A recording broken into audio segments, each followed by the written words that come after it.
NMAX version 1 mga katropa, nire-repair natin yung EBS ni boss.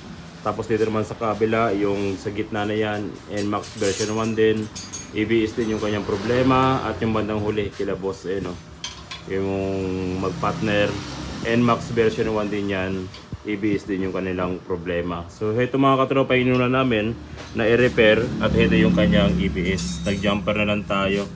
Kasi dito sa kanyang IC ay merong na putol na pin, nag-jumper tayo dyan, tapos nilagay natin dito sa kabilang side. Tapos nagpalit ng capacitor.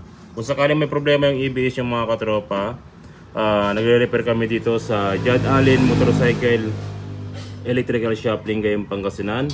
Kung sakaling kaya pang i-repair, hanggat maaari nire-repair namin. Pero kung sakaling wala na, nagbabypass din tayo rito sa ating shop para gumana ang inyong speedometer.